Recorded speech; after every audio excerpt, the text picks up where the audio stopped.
You don't know this, your boy them r.city, not pretty, running it, done it, and officially owning it. And you know, watching the ChristJames.com right about now. Bullet! You know it.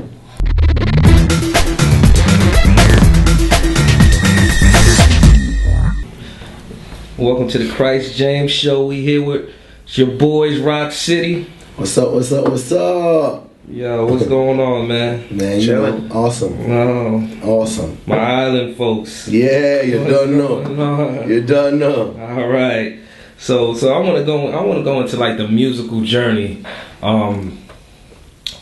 Like how you guys started, like growing up.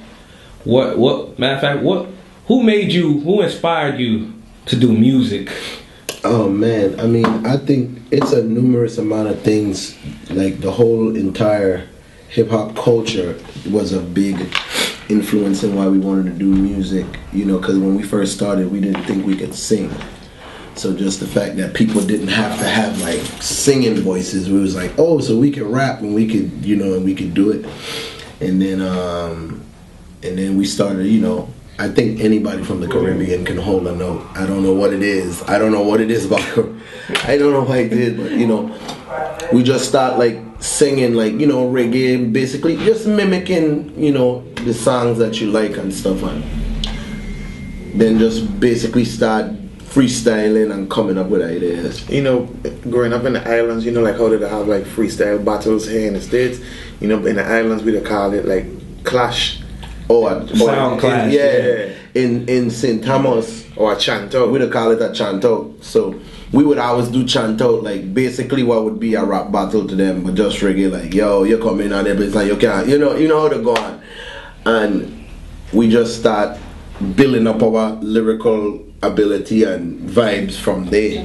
And you know, our father was our manager, and our father always used to put us in front of people. Like we would go from school to school to school, and he would always say, yo, these kids that young now grow up and be your fan base. Yeah. Right now they're small, but when they grow up they're gonna be like, yo, I grew up to this music, you know.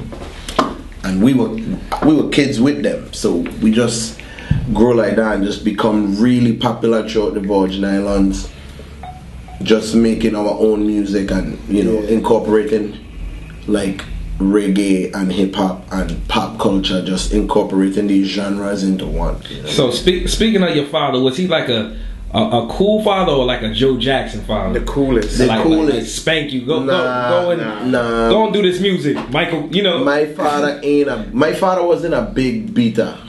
He was more of a lecturer, or like, you know, like talk for a long time. My mother was the iron fist, you know. She was the enforcer. I mean, don't get me wrong, like our father used to still beat us sometimes. Sometimes we get our, you know, but majority of the times, you know, my mother wasn't no joke. Yeah. She is no joke. Yeah, but I mean, our father was the coolest, man, because, you know, like we wanted to do music. You know, most parents when you're that young, they will tell you stay in the books or stay in school or focus on your education. And you know, my father is like a modern day Malcolm X, Martin Luther King, like rebel. Marcus Garvey. My father was like, yo, firebomb the school system. You know, like he's one of them. And he was like, don't get me wrong, like go to school, get your education, yes, learn all that stuff, and you know, get your diploma from elementary school, middle school, high school. You know, definitely get those things, but don't let the wall, you know, trick your mind into believing that that's your way to success, you know. So you know, my father was like, yo, you find something you love that and work hard at it till you become the best at it, and you chase them dreams, even if you have to die trying following them dreams for the rest of your life. That's, you know, if that's what you believe in, go for it. And he knew how much me and my brother had loved music, so it's like the parent that noticed their kid to play basketball, and it's like, I can stick with him through this day, and then through middle school, high school, college, and then he get drafted to the pro. My father was like, yo, they love music. He was with us from the beginning. From the minute he see it, he was like, ha, I know what my kid's gonna do. And that's a huge, major part of why we are. Yeah. Cause for him it was like, this is how I gonna get him out of here. the projects, basically. You know what I mean? So growing up, right? What was like your mother and father? Did they like kind of control if y'all had girlfriends, or they was more like? I mean, by the time girlfriends come around, my parents, my father was cool, my mother was cool, unless the girl was there too late. Cause my mother was, I tell you, my mother is a gangster. Cause my mother say, wait, you don't have no dishes in your mother house to go wash or clean? My mother call your mother like, look, you know your daughter's still at my house, right? Like she, you ain't miss, she ain't get something to do.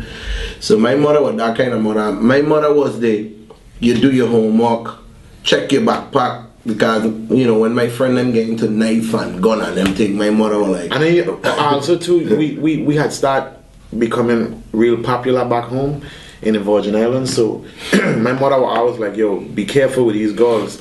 You never know what these girls' intentions is, so make sure you be really, really careful. But I mean, my mother was still really cool. Like, everybody loved my mother as much as they loved my father. But at first, everybody was scared of my mother. Yeah, because she don't talk. She just be in her own wall. If you come to our house, my mother might answer the door, say hello, go in her room, never come out. My father is more like, hey, I want to get something to drink. He was more the socialite, or more the person into